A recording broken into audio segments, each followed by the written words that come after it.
فرش التراب. حضور فرماتے ہیں صلی اللہ علیہ وسلم واللہ لا یؤمنو واللہ لا یؤمنو واللہ لا یؤمنو، خدا کی قسم فلاں شخص مومن نہیں ہے، خدا کی قسم وہ مومن نہیں ہے، خدا کی قسم وہ مومن نہیں ہے. صحابہ لرز گئے، کانپ گئے. کون ہے بدبخت اور شقی جس کے بارے میں اللہ کے رسول 3 مرتبہ اللہ کی قسم کھا کر کہہ رہے ہیں کہ وہ مومن نہیں ہے؟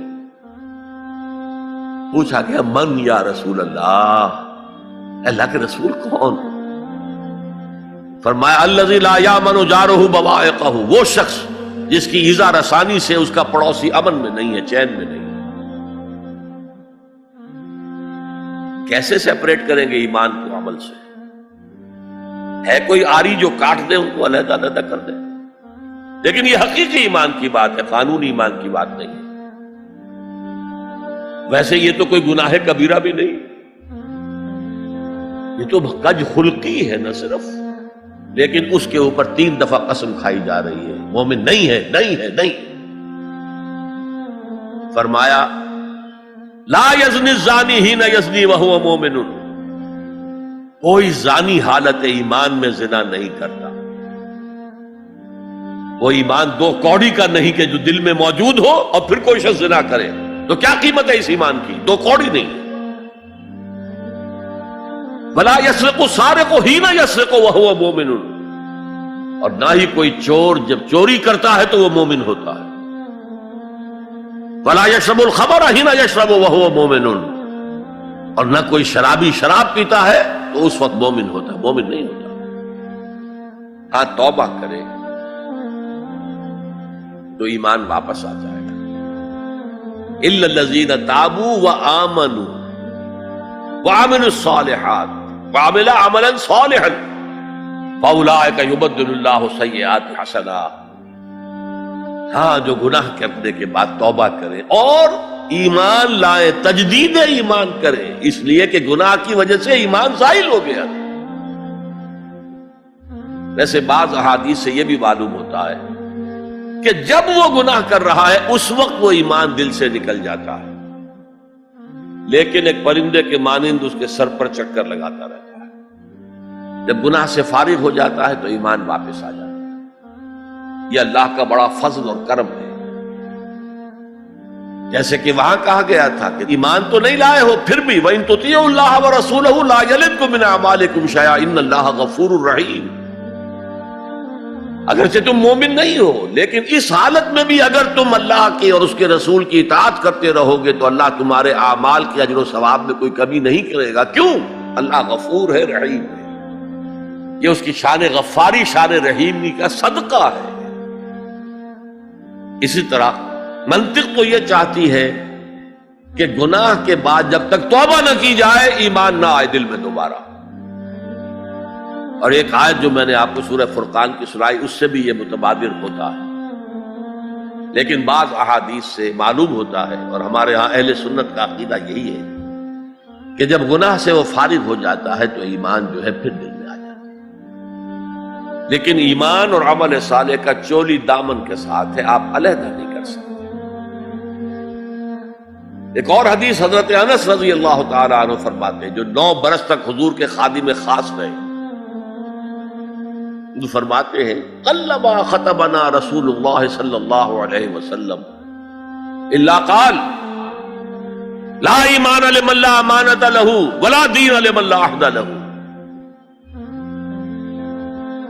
شاذ ہی کبھی ایسا ہوا ہوگا کہ حضور نے ہمیں کوئی خطبہ ارشاد فرمایا اور اس میں یہ الفاظ نہیں کہے، گویا کہ ہمیشہ اپنے خطبے میں یہ حدیث بیان کرتے تھے آپ.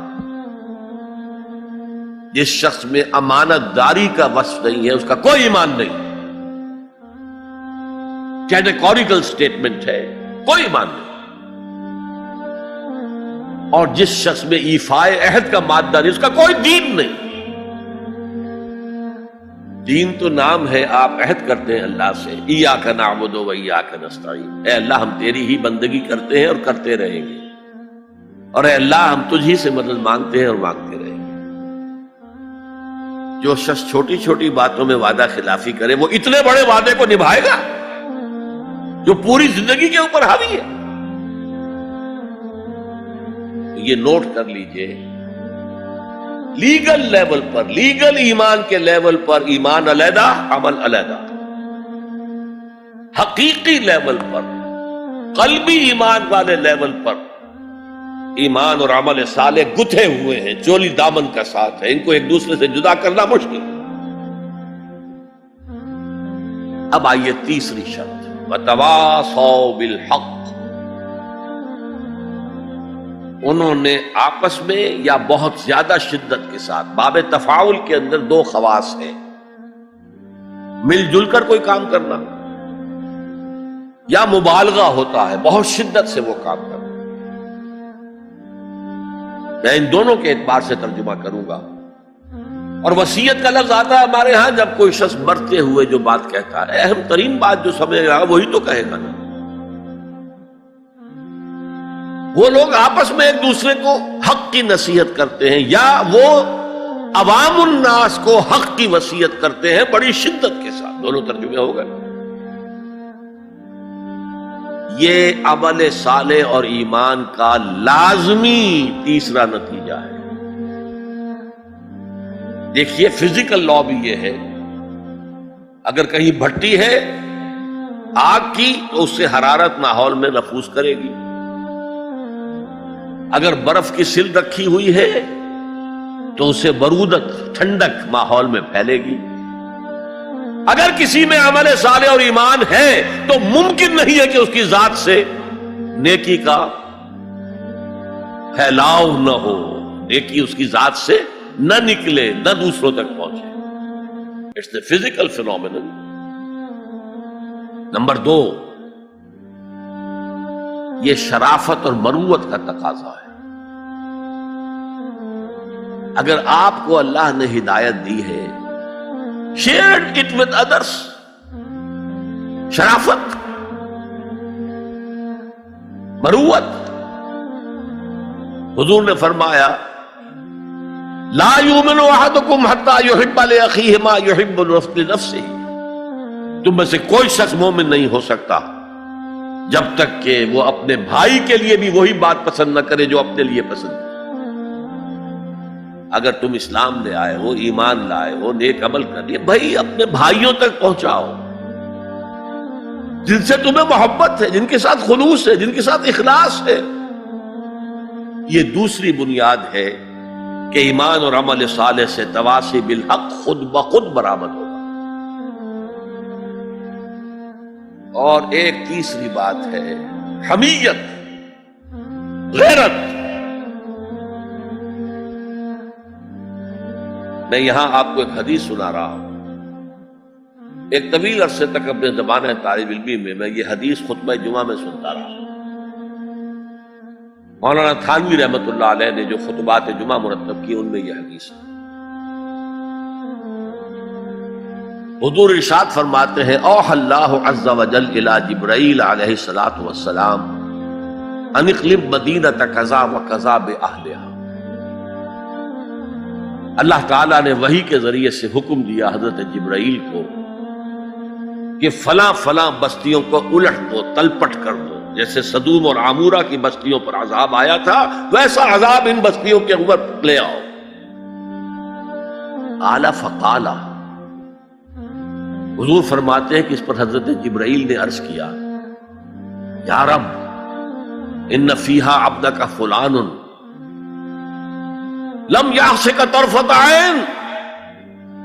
اے اللہ میں اس بستی کو الٹ دوں، اس میں تو تیرا فلاں بندہ بھی ہے جس نے کبھی پلک جھپکنے جتنی دیر بھی کسی گناہ میں بسر نہیں کی۔ اب آپ کسی آدمی کی نیکی کا تصور کیجئے، یہ گواہی دینے والے کوئی کرائے کے گواہ نہیں ہے جو عدالتوں میں پھرتے رہتے ہیں، جو چاہو گواہی دلوا لو، اتنے پیسے چاہیے۔ جبرائیل ہے، اور کس کی جناب میں کہہ رہے ہیں؟ جہاں ابو جہل بھی جھوٹ نہیں بول سکے گا۔ یا رب ان فیہا عبدک فلان لم یعصک طرفۃ عین، الٹ دوں اس بستی کو۔ اب جواب سنیے، قال فقال، حضور فرماتے ہیں اس پر اللہ نے فرمایا اقلبها علیہ وعلیہم، الٹو اس بستی کو، پہلے اس بدبخت پر اور پھر دوسروں پر۔ فَإِنَّ وَجْهَهُ لَمْ يَتَبَعَّرْ فِي سَاعَةً قَطْ، اس لیے کہ میری غیرت کی وجہ سے کبھی اس کے خون نے جوش نہیں مارا، اس کا چہرے کے اوپر خون نہیں آیا۔ آپ کو کوئی ماں کی گالی دے، اگر تو آپ میں جان ہے تو وہ جانے دیں گے اس کو، اور اگر جان نہیں ہے، آپ اس کا مقابلہ نہیں کر سکتے، تب بھی غصہ آئے گا، کانپیں گے آپ غصے کی وجہ سے، چہرہ آپ کا سرخ ہو جائے گا، یہ تو کم سے کم ہوگا نا۔ لیکن یہ اللہ کا بندہ اپنی نیکی میں لگا رہا، اس نے دیکھا نہیں ماحول میں کیا ہو رہا ہے،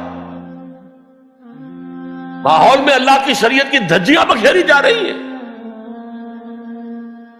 ماحول میں اللہ کے احکام پاؤں تلے روندے جا رہے ہیں، یہ لگا رہا تو فقط اللہ اللہ اللہ، یہ زیادہ بڑا مجرم ہے، لہذا بستی کو پہلے اس پر پلٹو اور پھر دوسروں کو۔ یہ ہے تعلق تواصی بالحق کا ایمان اور عمل صالح کے ساتھ۔